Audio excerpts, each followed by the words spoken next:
My name is Darren Guevara. I'm one of the postdocs with the Emotional Wellbeing Network. I'm part of the UCSF, UC Berkeley, Harvard group, and I have the pleasure of introducing Dr. Wendy Berry Mendes. She is the Sarlo Ekman Professor of Emotion at UC San Francisco. Her research intersects social, personality, and biological psychology. Her research questions include health disparities, affect contagion, stress and emotion across the life course, and stress management interventions. She is one of the founding editors of the journal Affective Science, was an elected board member of APS and SPSP. And among the many awards she's received, she's most recently received the Career Trajectory Award from the Society of Experimental Social Psychology. And a fun fact about Wendy, I thought it was going to be a different fun fact, but the one that's on here is that, and it may or may not be on YouTube, I'm not sure yet, but she once was guest on a Japanese cooking show and presented a recipe demonstration of a layered puff pastry using phonetic Japanese. So I don't know if you want to Google that up. But yeah, I'm going to pass it on to Wendy. Great. Thanks, Darwin. It is not Googleable, which was the whole point of that fun fact, is you should not be able to find it on Google. Great. Well, I actually feel really fortunate. Oh, by the way, are you seeing the shared screen? My shared screen. Okay, great. I feel so fortunate to be following Julian Thayer and Lonnie Shioda, who've really done just a masterful job of laying the foundation of the work that I'll talk about today. So thank you for making my job easier. I'm actually going to try to extend what Julian and Lonnie provided by talking about dynamic changes in the autonomic nervous system reactivity as a way to eventually provide insight into emotional well-being. And I've decided to sort of organize my talk today as 3 short stories. There's going to be a short story on affect contagion, or the idea that the emotions, stress, and motivation that an individual feels doesn't just stop at their skin. It emanates from them and can influence people around them, people they know well, close others, but also strangers. It can happen at the dyadic level, a family level, a group level. And this might give us insight into emotional well-being, because we can ask questions about how emotion spreads within social networks, and potentially how positive emotions might spread and influence those around us. Then my second short story really, starts, I think, where Julian left off, though he gave us lots of clues that set up this part well for me, which is this idea of vagal flexibility. So I think we're all appropriately convinced that high levels of heart rate variability, high levels of vagal tone are reliably linked to better physical and mental health. I'm going to show you a series of studies where what we did is took that sort of foundational finding and then asked the question, given these high levels of vagal tone, can we get more predictive power by looking at individuals' ability to flexibly adapt to different situations? Lonnie also sort of presented this idea that it's not just these stable, potentially positive physiologic responses, it's the ability of an organism to adapt to their environment. So I'm going to present some work looking at this idea of vagal flexibility as an individual difference variable. And if we could capture people's individual differences in vagal flexibility, does that predict how they interact with their social world? Is it potentially related to positive outcomes? And finally, I'm going to go back to my roots, something I've been studying for 20 plus years now, which is looking at the autonomic nervous system within the context of acute stressful situations, and asking the question, are all reactivity or autonomic nervous system reactivity to acute stress potentially harmful? And you can probably predict my bottom line, which is it's not. There's some patterns that are related to better physical and mental health. And maybe importantly, we've really missed this important idea of temporal dynamics. If we look at how people's autonomic nervous system changes during an acute stressor, we also can gain insight into what might be a response that's more positive for mental and physical health outcomes. So with Hey, that, Wendy, yeah. Wendy, you're not in present mode. I don't know if that's your desire, but just wanted to let you know that. I do want to be in present mode. I'm not in present mode. We see your main screen, the PowerPoint outline, and all of your preview slides on the left. Well, I don't want that. Okay, hold on. Okay. No, I know. Okay, so Still, you're not in, you are presenting, but your PowerPoint is not in a slideshow. We're seeing. So you know what's happening is I have a second screen that is in, it's just hopping over to my second screen. It's really easy to see. So I just didn't know if I didn't want to let you keep going if you want it to be different, but. I do want you all to see. Let me try one more. I keep selecting the screen that I'm on. Maybe I'll select the other screen. Hold on one second. I'm sure you see my email now. Yeah. Okay. Oh, perfect. All fixed. Yes. Okay. Yep, perfect. Yeah. I have two dual monitors. It was popping up on the wrong one. Okay. Thank you for telling me that, Emiliana. Okay. So let's start the first short story about affect contagion. So interestingly, social psychologists have studied this idea of mimicry, right? We like people who mimic us. And when we mimic somebody, they like us more. So mimicry is sort of this powerful way that we can understand how people might influence each other's affective states. But it goes beyond just simple sort of mimicry or synchrony within humans and certainly in non-human animals. So frogs will croak and crickets will chirp in unison. Obviously, birds and fish fly and swim in specific formations. And even in our mating rituals of some animals, there's synchronized responses as part of the mating ritual. So the male fiddler crab has this dominant claw, and during the mating season, they all crawl out to the sands and they wave their dominant claw like a conductor with a baton in unison, and the female fiddler crabs find the crabs that they want to mate with. So you see sort of this behavioral synchrony throughout the animal kingdom. And there's a way to sort of think about that synchrony using the autonomic nervous system to understand affect contagion. So as a psychophysiologist, when we think about how do people transmit and catch each other's emotional state, we think of it as a physiologic synchrony model. And you can think of physiologic synchrony in at least two ways. So I have this first graph on the top, this physiologic covariation.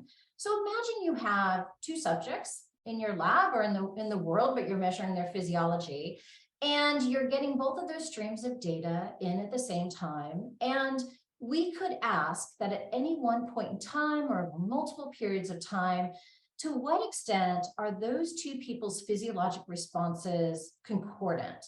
How much do they covary? They move up and down at the same time. And this conceptually addresses this question of shared affect, right? So Dapper and I have the same, waves of physiology coming and going. That might mean that we both think the same thing is funny or boring or interesting, sort of capturing our shared understanding or shared reality. We could also think of physiologic synchrony in the bottom graph, this kind of linkage model. In there, the linkage model is, again, focusing on these gray squares. We can ask the question, how much does partner A's physiologic response predict partner B's physiologic responses, controlling for partner B's responses in that time period before? And we can repeat this over time in a time-lagged way. There, conceptually, you're asking a really different question. You're asking to what extent does partner A's physiologic responses or affective states that are then manifested in physiologic responses contributing to partner B's physiologic changes? And that's a powerful way to ask to what extent people are linked and influencing each other. In this case, partner A influencing partner B, Or to what extent is partner B being influenced by their partner? To what extent does partner B physiology change because of partner A? Then we also can flip the model and ask, to what extent does partner B affect partner A? So that's the physiologic linkage model. In these models, we rely on two branches of the autonomic nervous system that you now have heard quite a bit about. The sympathetic nervous system using pre-ejection period, a nice graph that should look familiar to you if you just heard Lonnie Shioda. We're focusing here on this time from the left ventricle contracting to the aortic valve opening, called pre-ejection period, measured in milliseconds, a pure measure of sympathetic activation. So when we're looking at the extent to which people are synchronized, either covariate or linkage, in the sympathetic branch, we're using pre-ejection period.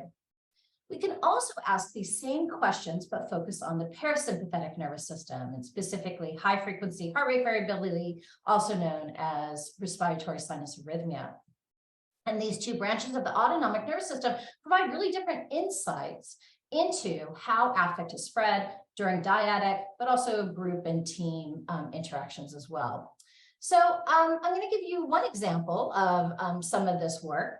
So for several years, we had studied moms and babies, and our standard paradigm was to bring a mom and their 12 and 14-month infant into the lab. We separate the mom and baby, kind of take the mom into a different room. The baby stays with another caregiver and plays. Well, what we do is we expose the mom to an acute stressful situation, like something like a tree or social stress task where they're being negatively evaluated by these two people who they just met. And then we would bring the baby back into the room. Of course, the baby knows nothing about what just happened, put the baby on the mom's lap, and then asked, how does the baby respond physiologically, given their mom is like in this heightened threat state?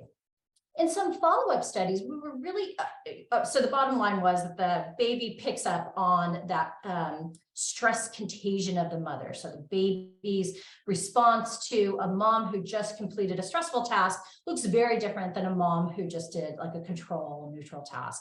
And specifically, the baby's sympathetic nervous system was activated. In our follow-up studies, we really wanted to drill down on this idea of if stress contagion is sort of this effortless process that happens between mother and babies, how successful could we be at helping transmit positive emotions?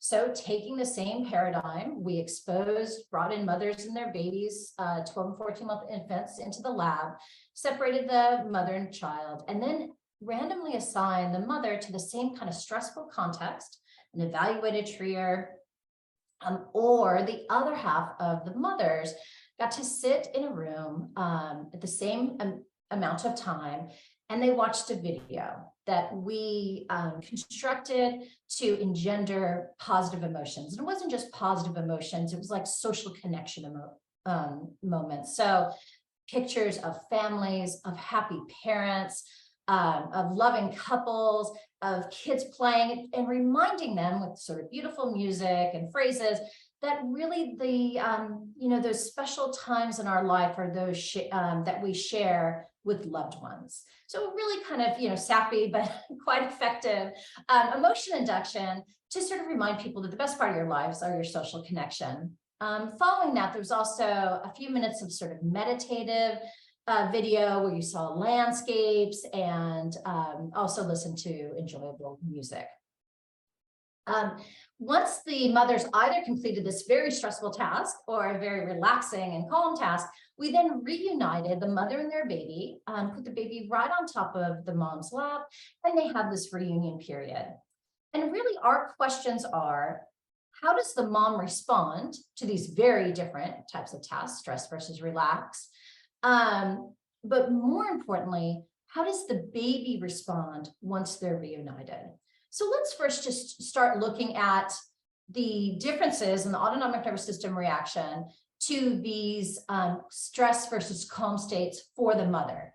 Now, it's probably not shocking, and these are huge effects, right? It's basically a manipulation check, because if I made you give an impromptu speech in front of two evaluators who were shaking their head and rolling their eyes at you, that's really different than watching these positive emotion videos. And sure enough, the autonomic nervous system did what it's supposed to do. For mothers who completed that stressful task, they had a strong increase in sympathetic nervous system activation. For those physio gurus out there, this is pre-ejection period times -1. So the higher the number, the greater the contractile force, the stronger the sympathetic nervous system activation. So mothers have a really strong sympathetic nervous system response to giving a speech, and not surprising, a withdrawal of that vagal brake, a reduction in heart rate variability to stress. What do moms look like when they're watching this calm video? Well, you don't see any sympathetic nervous system activation relative to baseline. These are all compared to a baseline where they're just sitting quietly. But you do see an increase in parasympathetic nervous system activity. So sort of the reminders of the good thing in life and social connection was effective at increasing heart rate variability in this case.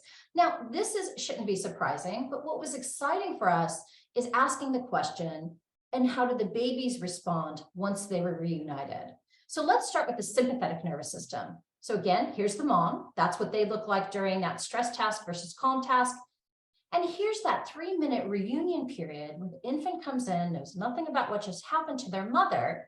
But when we put that infant on their mother's lap and their mother was just in a stress condition, that baby's sympathetic nervous system increased. So we saw increases relative to that baby's baseline, where we don't see the infants whose mother completed a calm task, the video task, having any significant increases in sympathetic nervous system responses.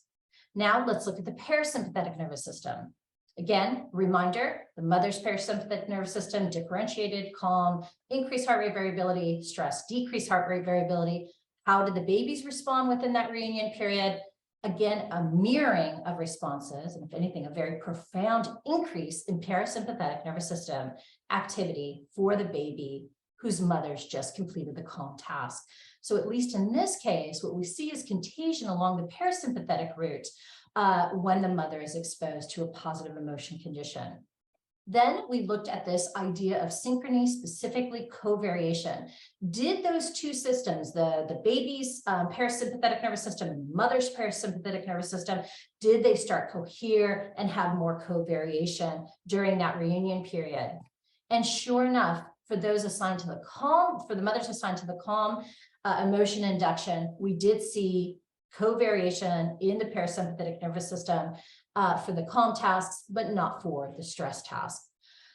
So I'm going to leave affect contagion just with kind of the final word. We've been doing these dyadic studies now for about a decade, and we found it really effortless to find contagion when we were looking at stress, negative emotions like anger. We definitely had more difficulty finding contagion in these positive affective states until we started looking in the parasympathetic nervous system branch. And that is where we're starting to see covariation and synchrony among the positive emotion categories.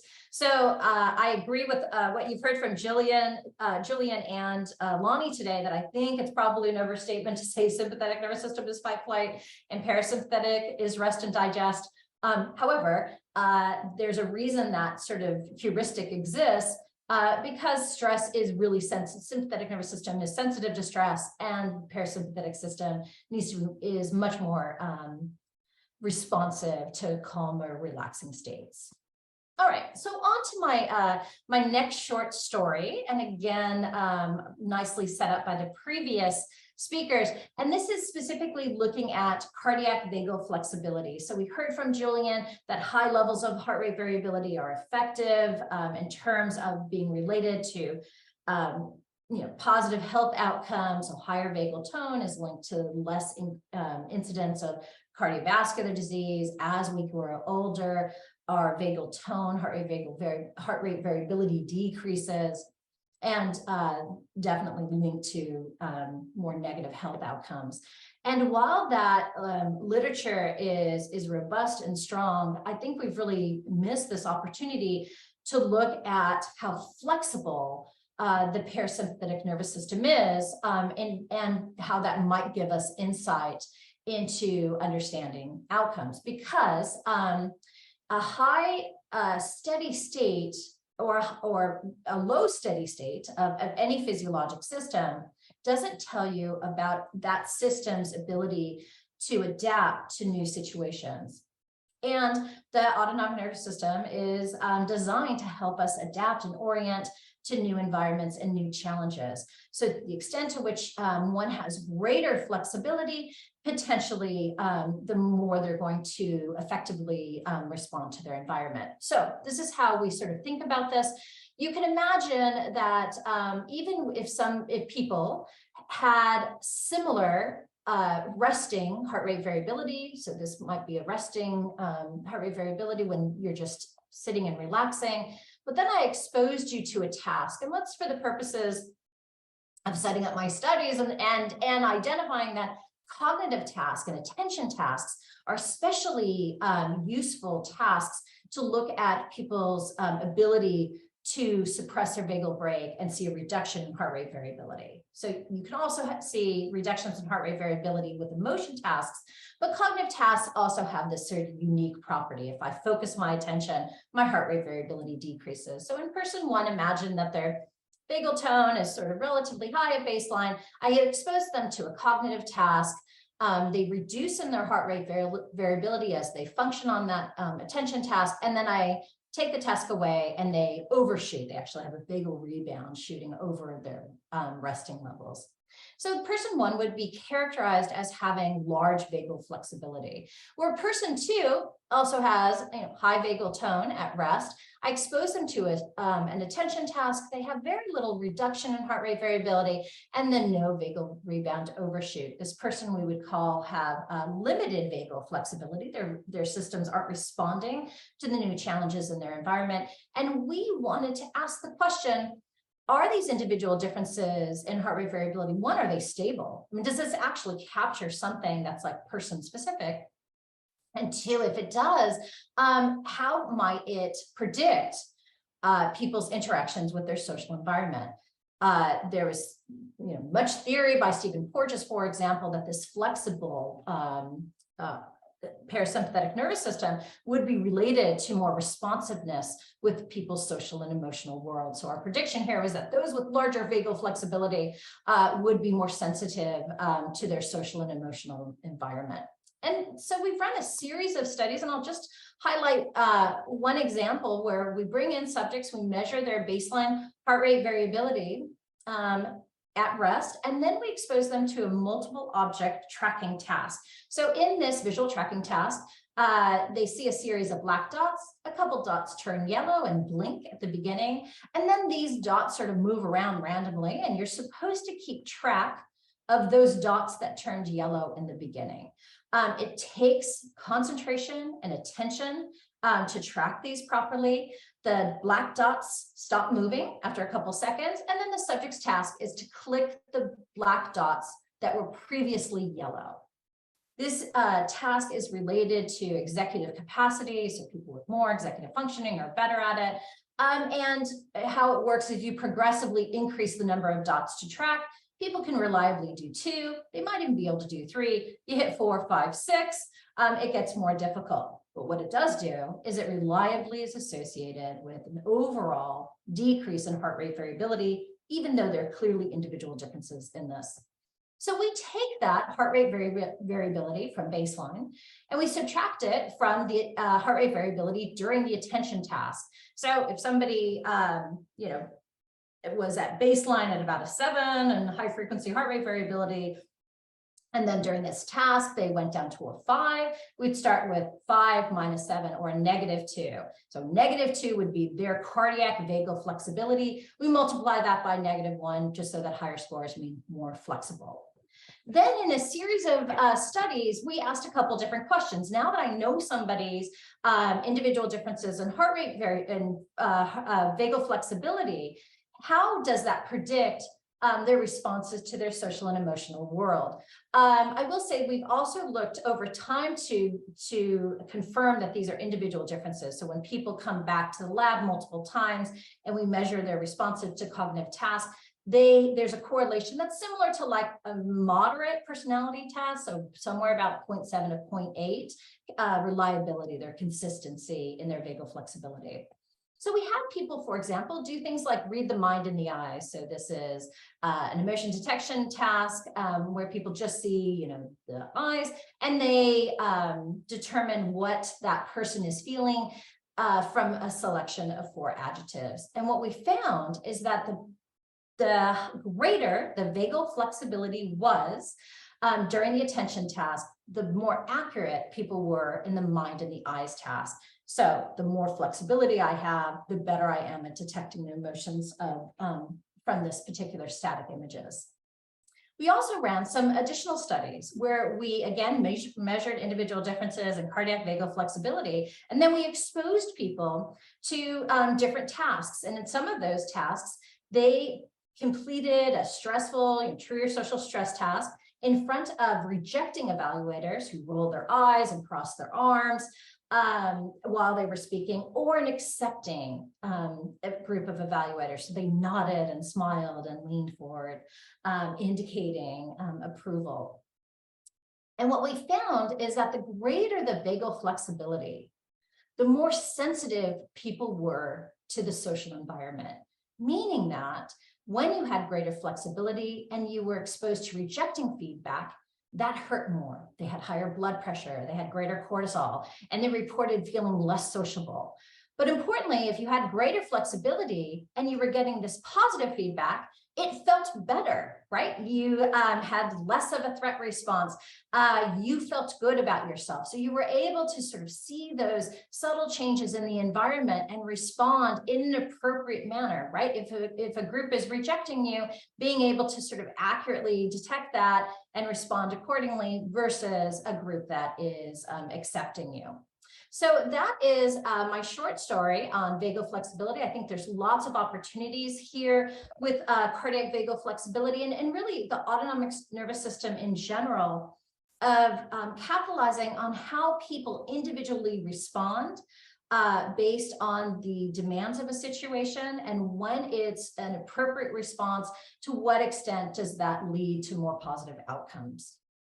So I'm going to end with my last short story of differentiating stress reactivity. And like I mentioned in the beginning, this is an area that I've worked a couple decades on, and it's a simple idea, which was that not all stress responses are created the same. Just because your physiologic system responds during something stressful doesn't necessarily indicate that there are bad outcomes, or it's bad for performance, or it's bad for how you feel.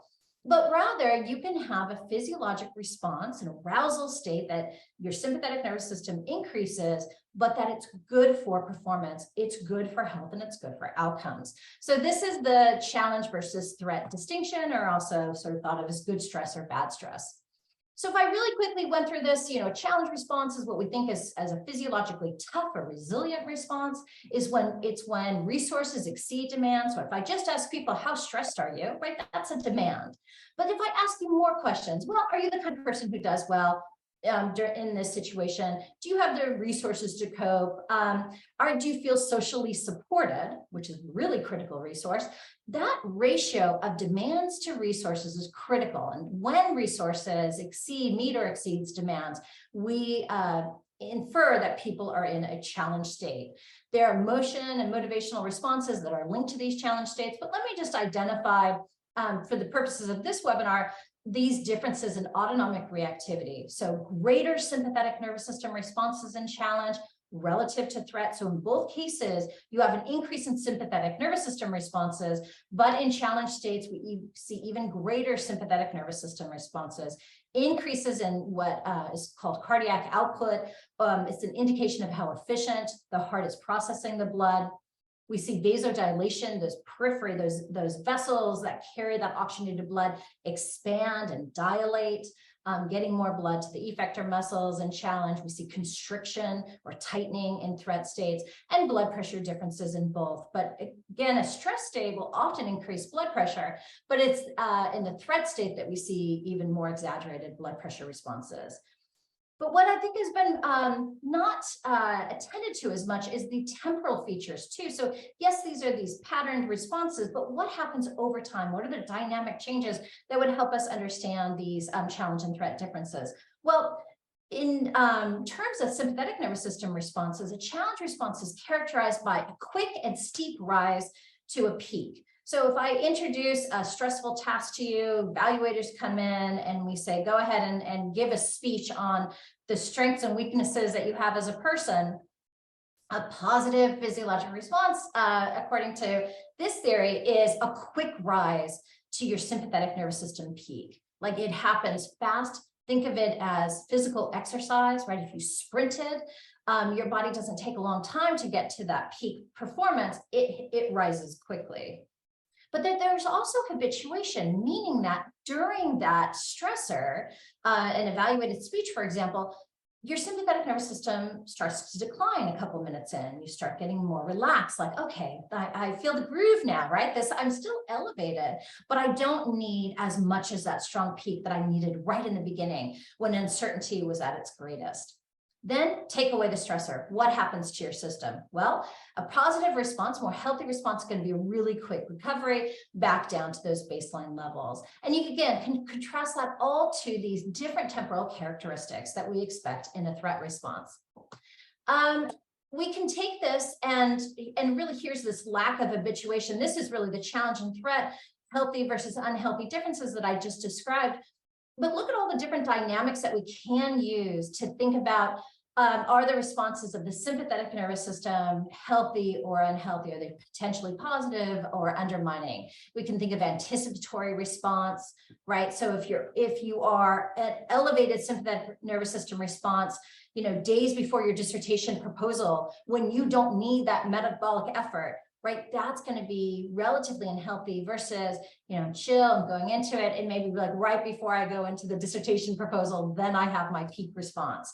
Lack of recovery, really obvious, right? Once the stressor is over, staying elevated, which we think is related to things like perseveration and rumination, is going to put more burden on your autonomic nervous system, specifically the sympathetic nervous system. And sort of this last idea of repeated exposure, this idea that, we always take advantage of uncertainty in the lab. The first time you ever do a task, you get the largest sympathetic nervous system response. When we bring people back multiple times, you expect this kind of lessening of the sympathetic nervous system response each time. So an unhealthy response would be like as if they never had a previous experience. So a stressor on time 2, that's like time 1, that has the same kind of reactivity, and same at time 3, same at time 4, we would say people are not adapting to their situations. They're not kind of learning from what they were previously exposed to. So on this challenge and threat, and I'll just end on this last couple points.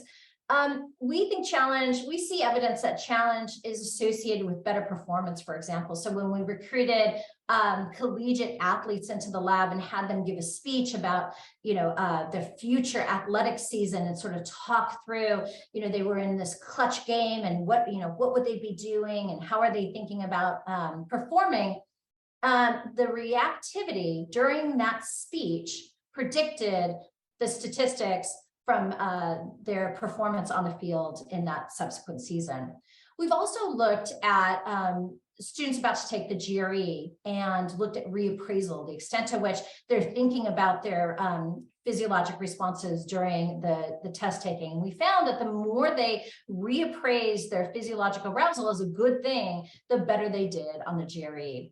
And we also have shown that cognition, decision-making, things like deliberative thinking is enhanced during challenge states relative to threat states. So we see lots of evidence, I'm just going to pass through these, that these positive challenge states are good for, definitely for sort of the emotional state and the performance. Less literature or less research looking at long-term health effects, where I think really is a big gap.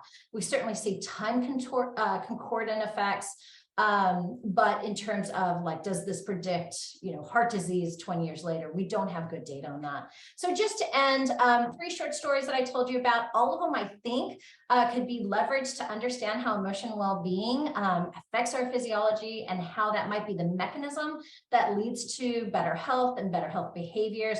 And I think the last bottom line is that really we should be looking at these flexibility in systems and the dynamic characteristics of our physiological responding to understand. And thank you.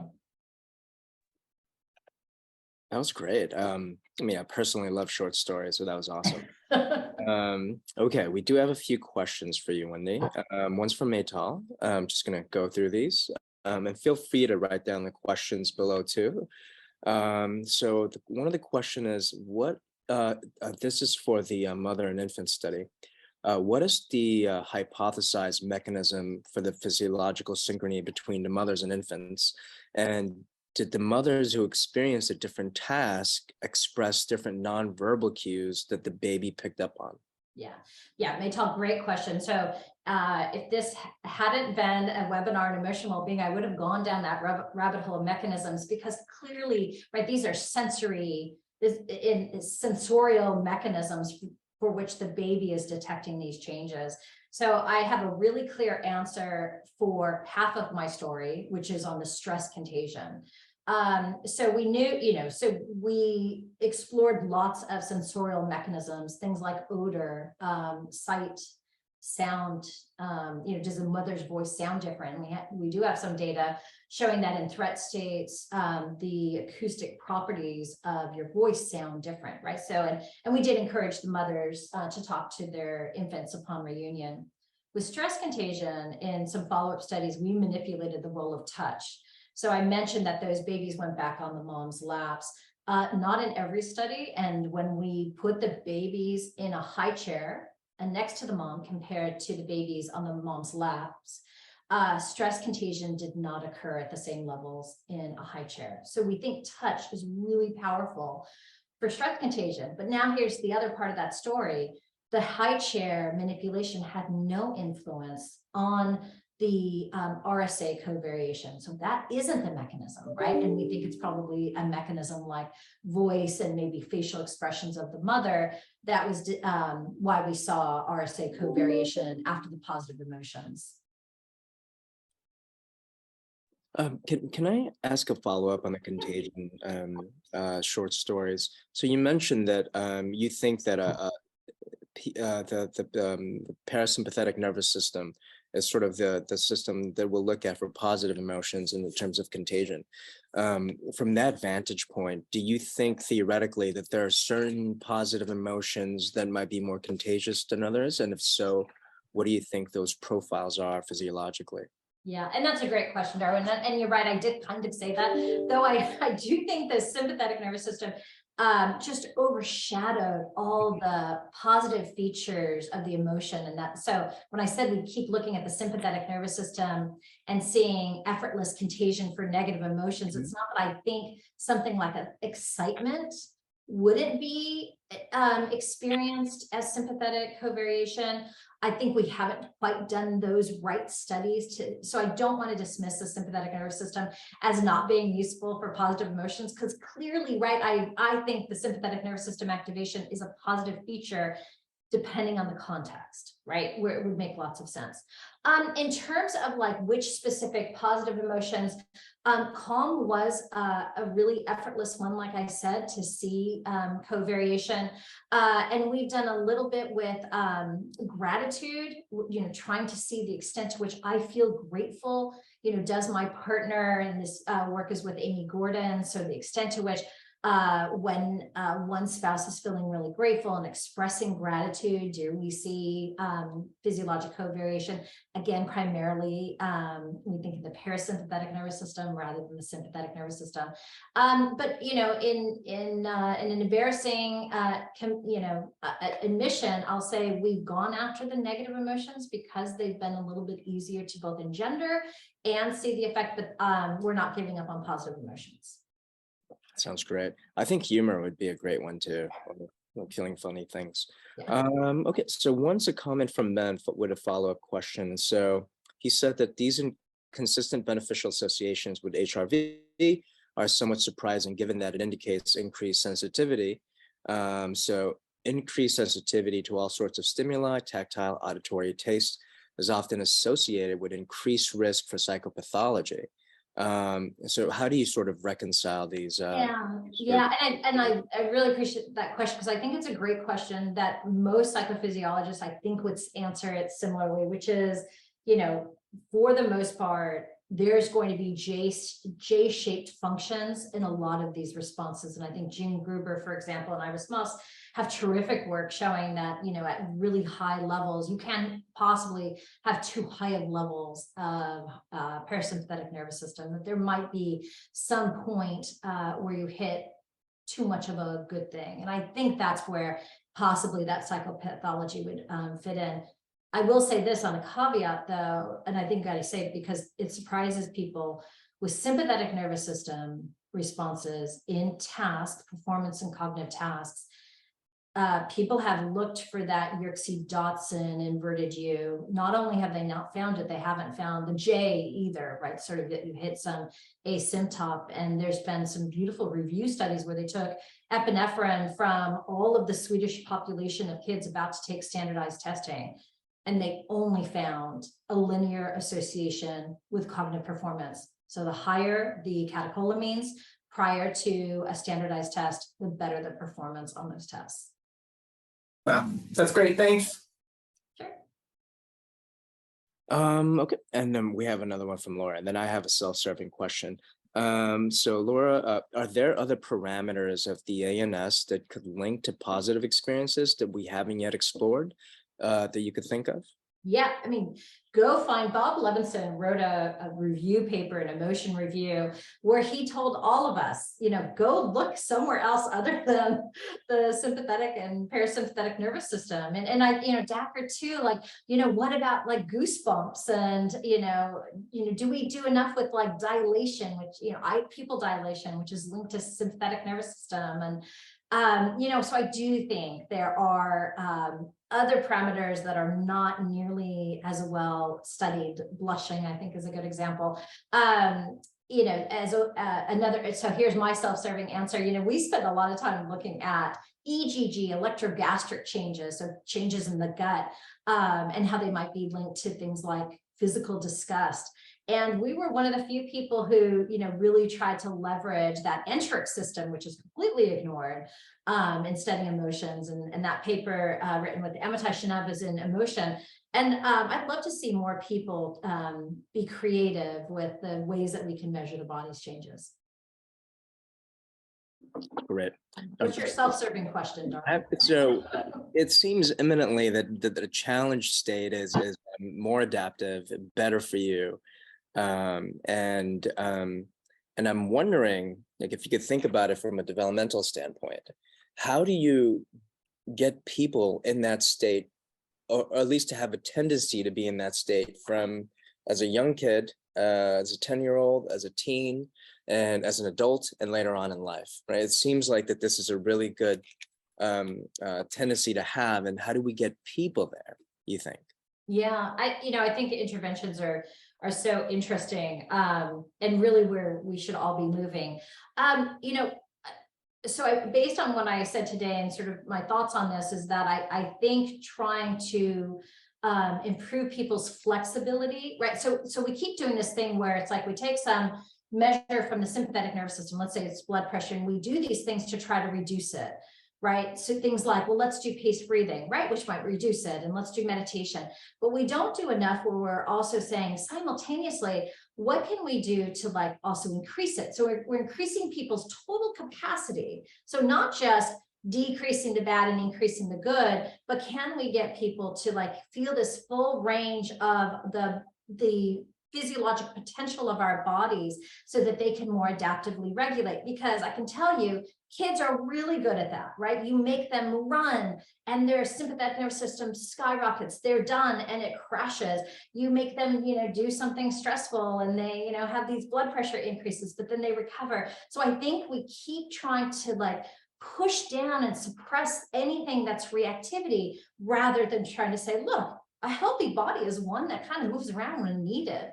And why don't we try to not just try to push something down that's bad, but let the full range of the capacity work? Too much variability could be bad. Yes, I agree, Laura. Too much could be bad. And that's why it's task dependent. I think that's the point, right? I would never say a high blood pressure response right before bed or low vagal tone right before sleep is ever a good thing, right? It's task dependent. But I might be willing to say, look, there are times where blood pressure increase probably is the right thing to have in that context. So I think it's all about the task in which you're exposed to. But yes, thank you for clarifying. I agree. Sounds great.